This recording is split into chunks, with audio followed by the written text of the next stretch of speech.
Record News Rural. Oferecimento.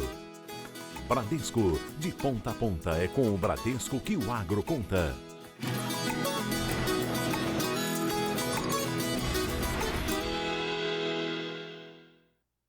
Oi, bom dia para você.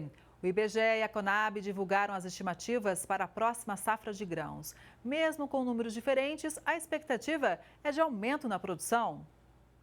De acordo com a Companhia Nacional de Abastecimento, a safra de grãos 2024-2025 deve ter uma produção de 322 milhões e 400 mil toneladas, um aumento de 8,2%, ou 24 milhões e meio de toneladas a mais do que o obtido no ciclo 2023-24. Se confirmados os dados, esta será a maior safra registrada na série histórica da Conab. Os números divulgados no terceiro levantamento apontam ainda um acréscimo de 1,45 milhão de hectares em relação à temporada anterior, totalizando 81 milhões 390 mil hectares semeados. Neste nosso terceiro levantamento, nós não temos, digamos assim, nenhuma grande mudança, nenhuma mudança significativa, o que obviamente também significa uma boa notícia. Primeiro, é que as previsões que a Conab faz são cada vez mais assertivas. E segundo, que vem se confirmando que o Brasil terá um recorde histórico na produção de grãos nessa safra 2024-2025. A semeadura da soja já atingiu 94,1% do plantio. Com as condições climáticas mais favoráveis, é esperada uma produção de 166 milhões 210 mil toneladas, uma alta de 12,5% em relação ao volume colhido em 2023-24. O arroz deve ter um crescimento de área cultivada de quase 10%, estimada em 1,77 milhão de hectares, com a produção em torno de 12 milhões e 100 mil toneladas do grão. Para o milho, a previsão é de uma produção total de 119 milhões 630 mil toneladas, 3,4% acima da safra anterior. O IBGE também divulgou a expectativa da safra. Em novembro, a estimativa é produzir 314 milhões e 800 mil toneladas em 2025, um acréscimo de 7% em relação à previsão para 2024. O crescimento da produção deve-se à maior estimativa prevista, especialmente para a soja, quase 13%, para o milho primeira safra, 9,3%, para o arroz, 6,5% e para o feijão primeira safra, 29%. O governo federal vai incentivar a produção de arroz. A portaria que oficializa as ações do programa Arroz da Gente foi assinada esta semana. O programa tem a participação da Conab e visa incentivar a produção de arroz em áreas que já cultivaram o grão, além de assegurar o acompanhamento técnico e a garantia de comercialização do produto, além de oferecer crédito com juros mais baixos. Nesta primeira etapa, o programa vai ser desenvolvido em 148 cidades, distribuídas em 17 estados das regiões Norte, Nordeste, Centro-Oeste e Sudeste. Cerca de 10 mil famílias produtoras deverão receber incentivo para aprimorar o cultivo de arroz, a partir de acompanhamento técnico, aquisição de maquinário e construção de silos armazenadores, de forma a zerar a colheita manual até a comercialização. O programa de aquisição de alimentos já existe e é operado pela Conab e pode apoiar no escoamento do produto. O manejo nutricional correto e o acompanhamento de um médico veterinário pode ajudar com a redução nos gastos com o rebanho. Em uma propriedade rural na região de Davinópolis, em Goiás, esse acompanhamento é feito há 12 meses e já tem surtido resultado positivo.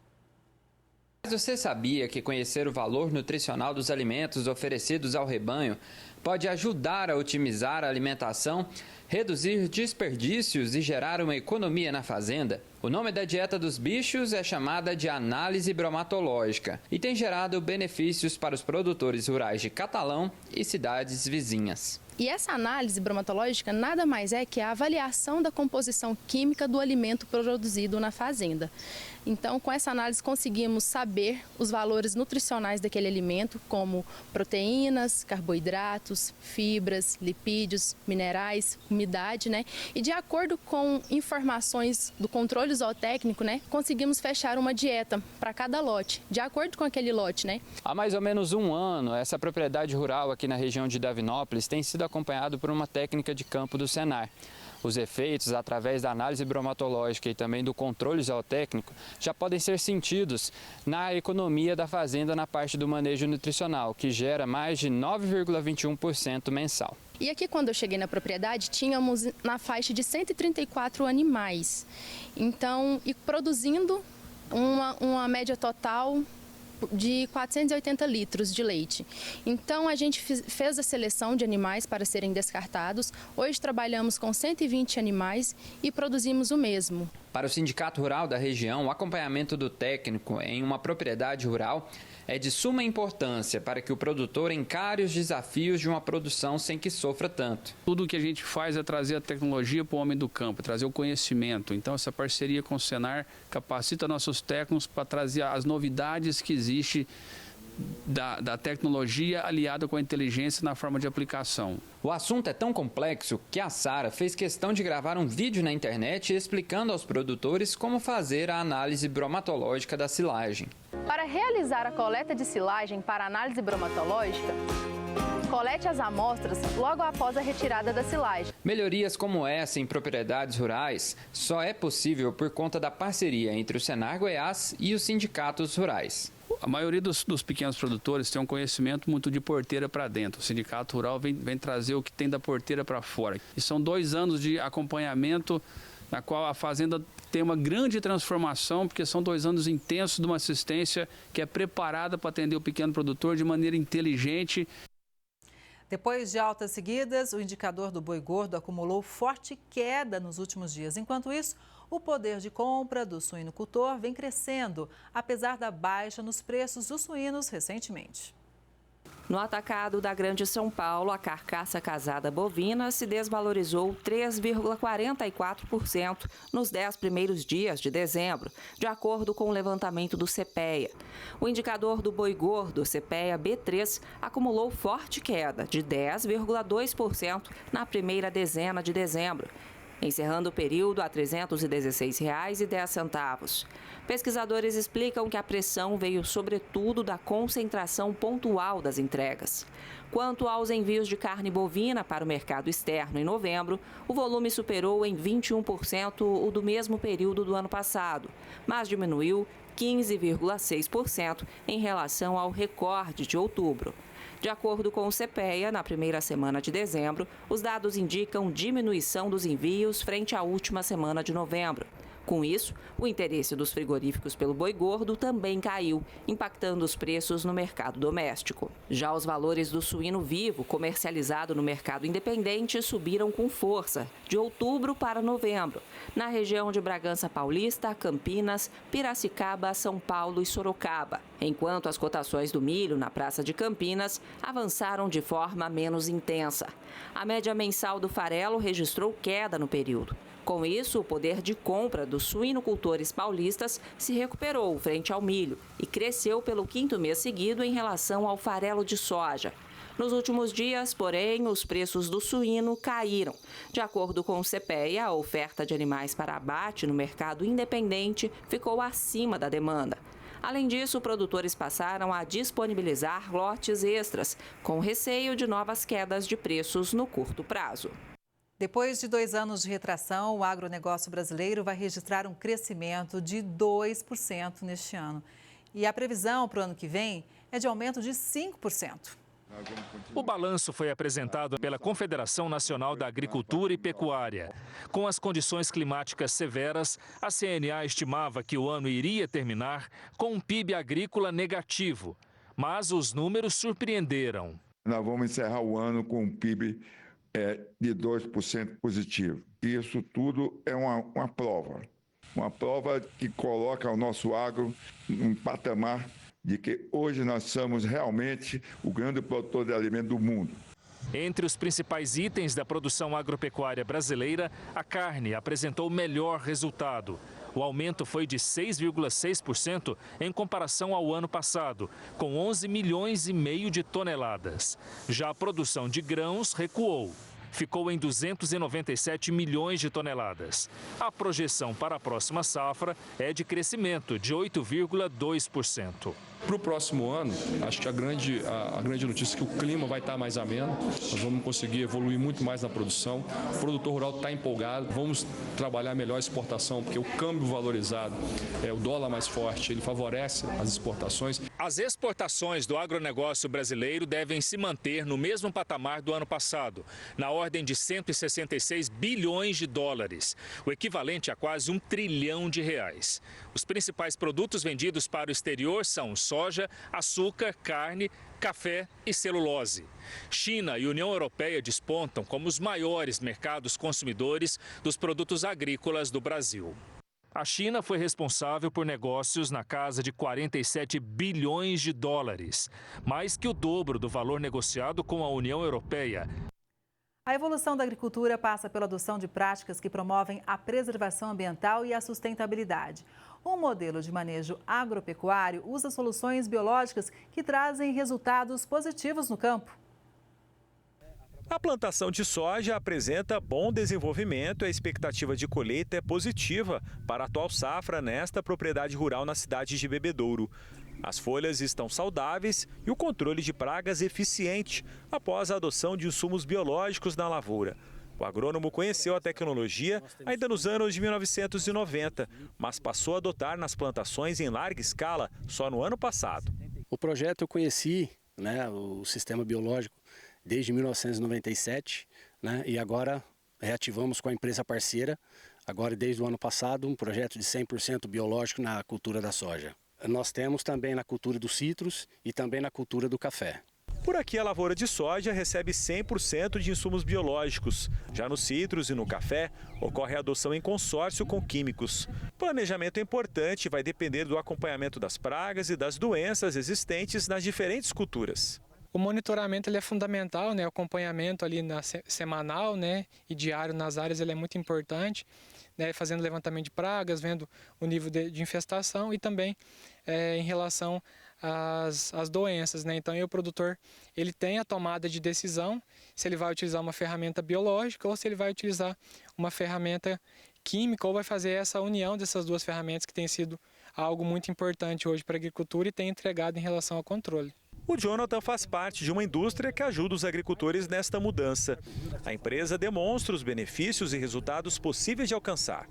Hoje nós temos uma média de 2.000 hectares aí de campos realizados desde 2021 até no ano de 2024, onde a gente tem uma média de 82 campos e conseguimos entregar, por exemplo, nesse campo de soja até 9 sacas a mais. A gente já chegou a atingir até esse número em relação à produtividade. O controle biológico começa com o chamado manejo integrado de pragas, conhecido como MIP. Existem dois tipos de biodefensivos, os macrobiológicos, que consistem no uso de macro-organismos, como insetos e ácaros, ou microbiológicos, que se baseiam em bactérias, fungos e vírus. Eles combatem pragas e doenças provocadas por lagartas comuns, moscas, nematóides, que são vermes microscópicos, cigarrinhas, brocas, ácaros, fungos e outros agentes nocivos para a agricultura. A forma de ação dos bioinsumos variam de extratos de plantas para controle de pragas e doenças, feromônios de insetos usados para interromper o acasalamento, insetos predadores que se alimentam ou parasitam outros insetos e produtos microbianos que são formulados. O gerente de desenvolvimento destaca que, além da sustentabilidade, a tecnologia pode garantir a rentabilidade, que é tão importante para o agronegócio. Hoje nós entregamos uma agricultura mais sustentável, uma redução de resíduos também, através desses campos, dessas áreas com defensivos biológicos, além de entregar uma alta rentabilidade.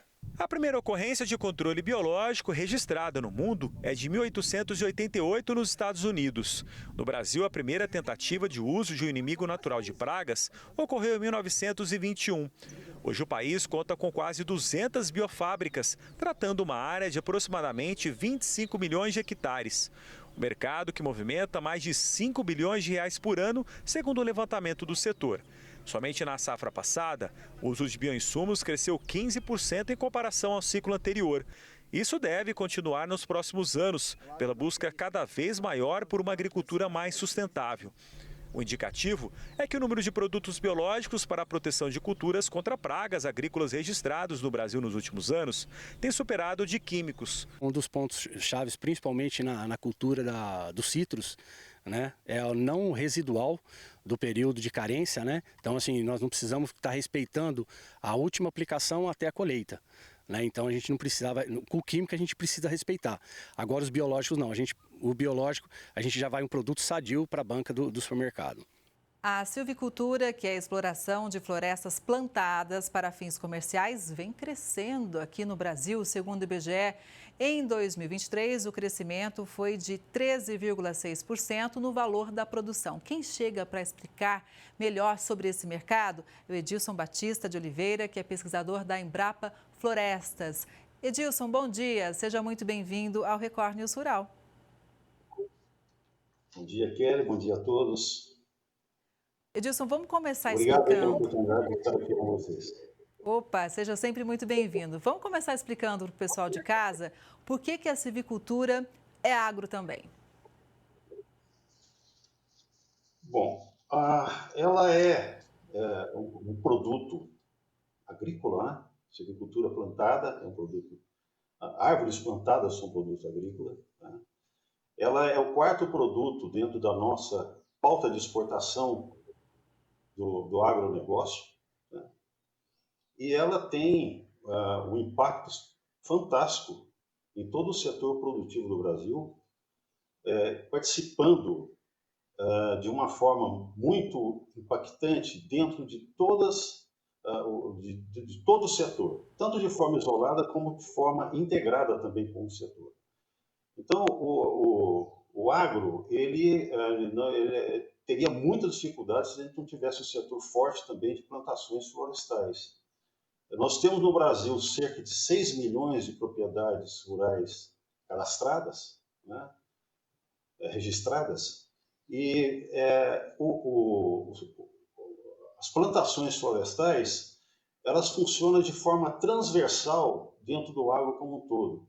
O agro depende de florestas.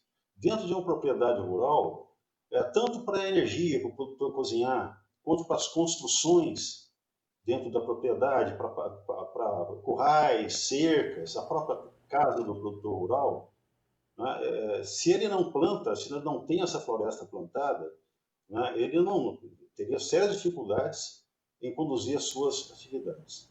Então, ela é tanto um produto agro, no sentido de ser, por si só, gerar renda, como também por apoiar as outras atividades. Por exemplo, aquecimento de aviários, secagem de grãos, integração lavoura, pecuárias, florestas. Todas essa sinergia que existe, ela impacta muito positivamente o agro. Então, além de isoladamente funcionar como um produto agro que gera renda, ela apoia os demais produtos do agro. E qual que é o papel da silvicultura diante de um problema grave, né, que é a mudança climática?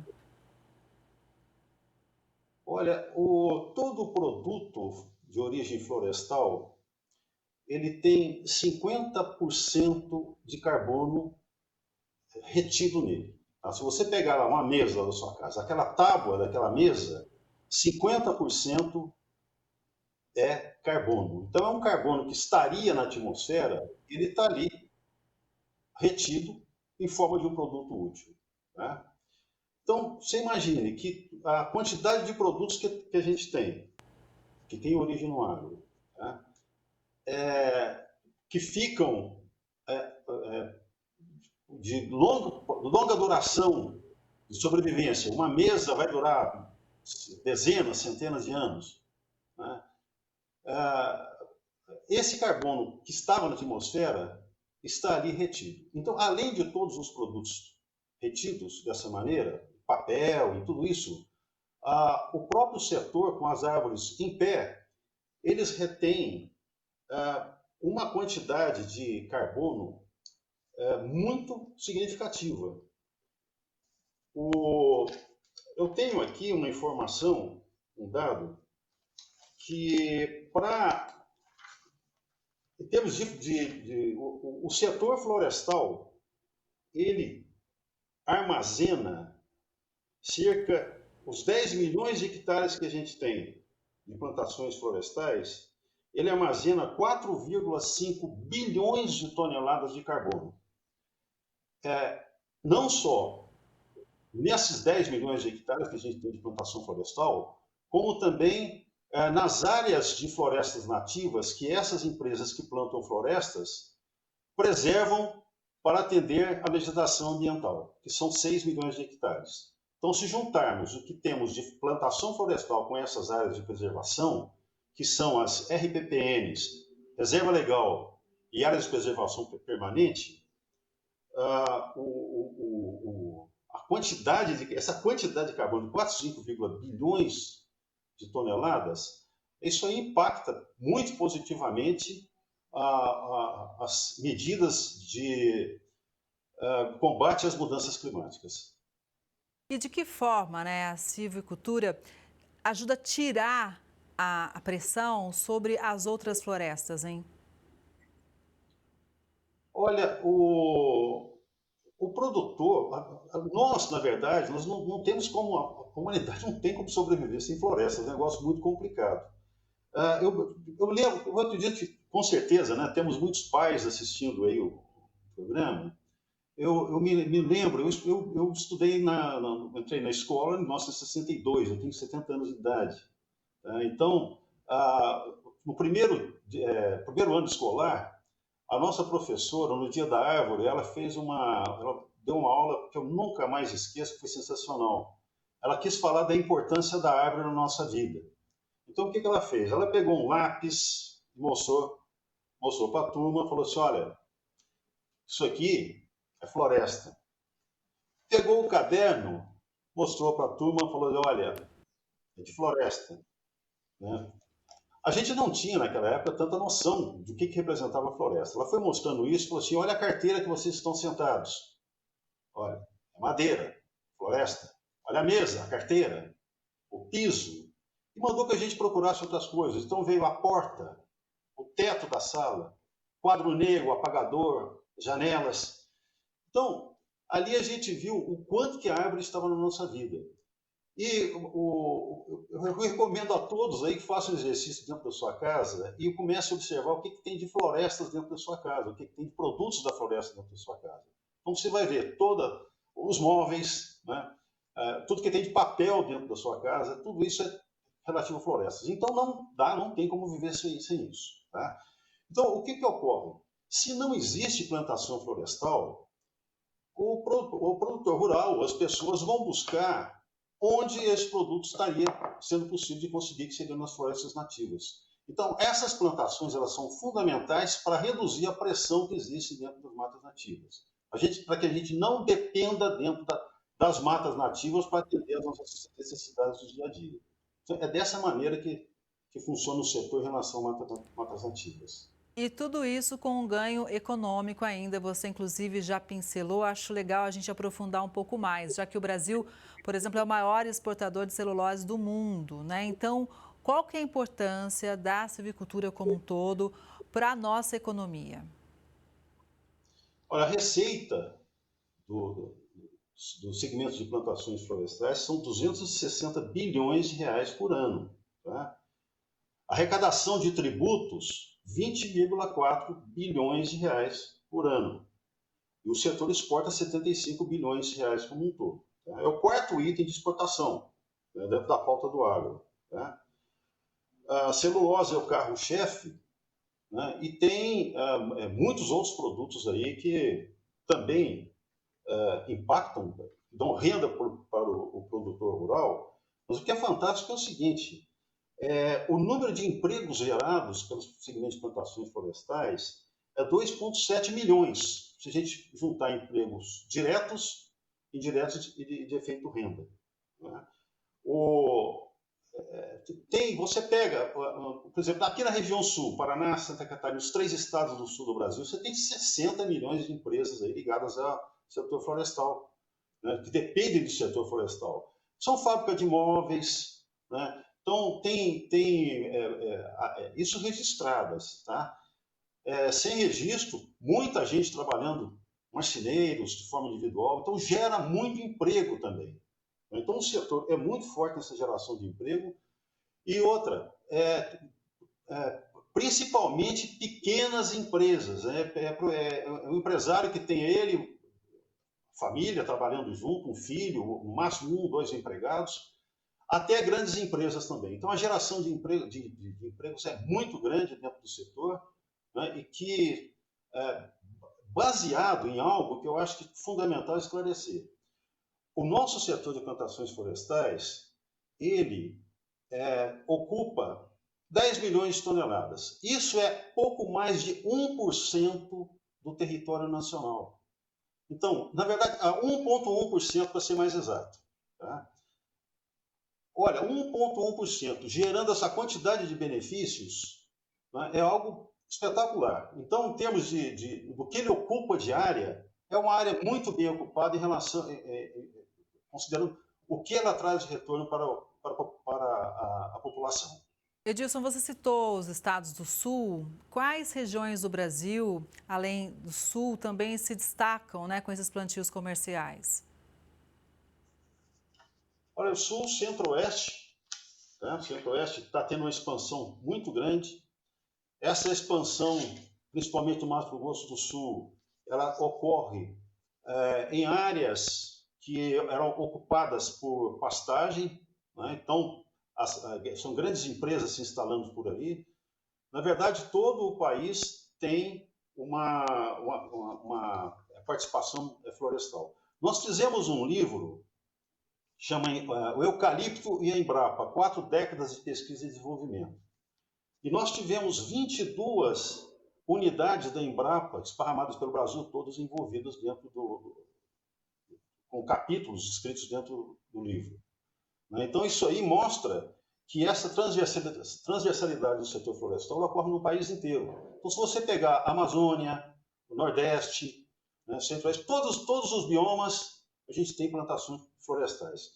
E o que mais está se expandindo, com um potencial enorme de um retorno muito favorável, é o segmento da integração lavoura-pecuária-florestas. O que é? A gente plantar linhas de árvores em pastagens e culturas agrícolas.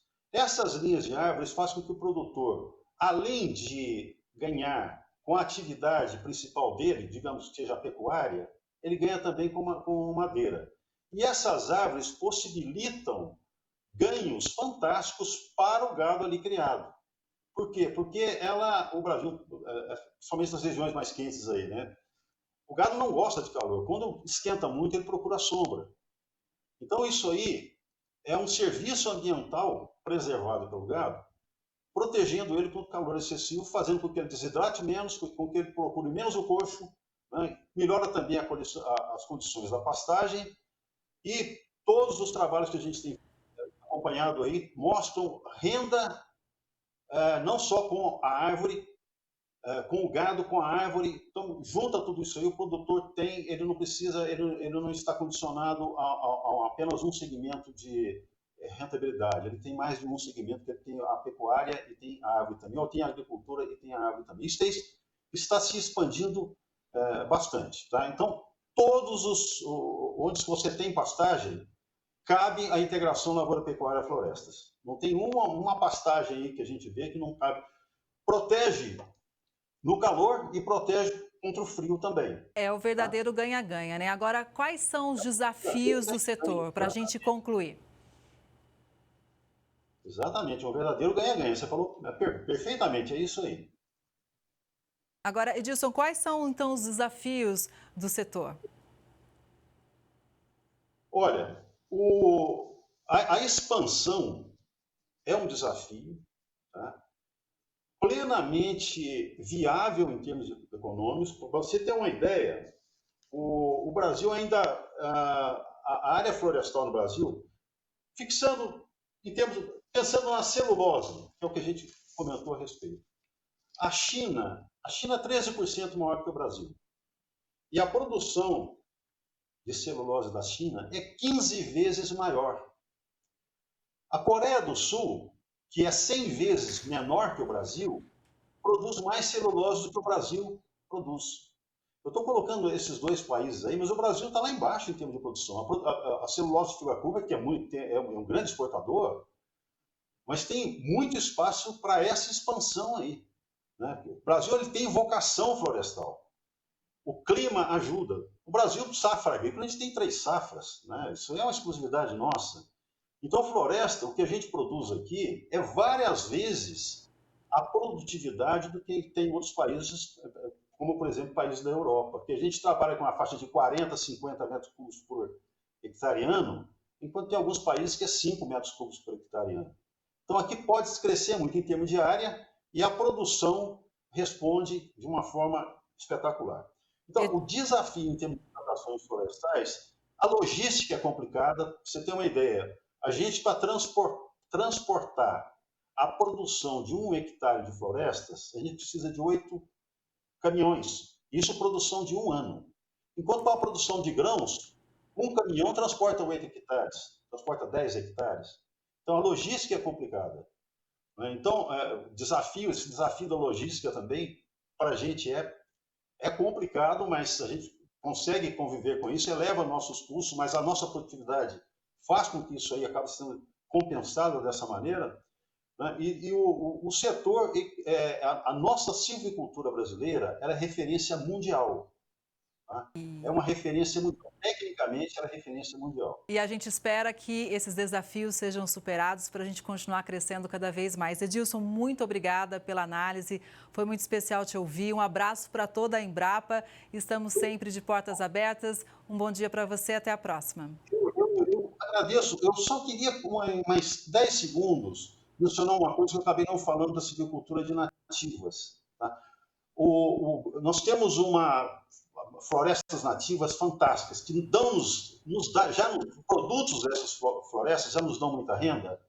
Por exemplo, açaí, castanha de caju, castanha do Pará, seringueira, a erva mate. Então, um colega nosso ele fez um trabalho na Amazônia que mostrou o seguinte, que produtos como, por exemplo, castanha do Pará, nos Estados Unidos tem 73 patentes ligados. Então, outros produtos também são muito estudados lá fora e estão aqui. Então, a nossa floresta, assim, em termos de silvicultura nativa, a grande rentabilidade está na biodiversidade dela. Eu agradeço muito aí essa oportunidade. Obrigada mais uma vez, um bom dia. E o Record News Rural de hoje vai ficando por aqui. Obrigada pela sua audiência. A gente se vê no próximo programa. Até lá!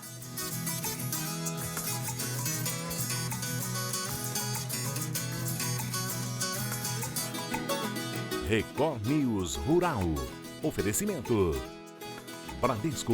De ponta a ponta é com o Bradesco que o agro conta.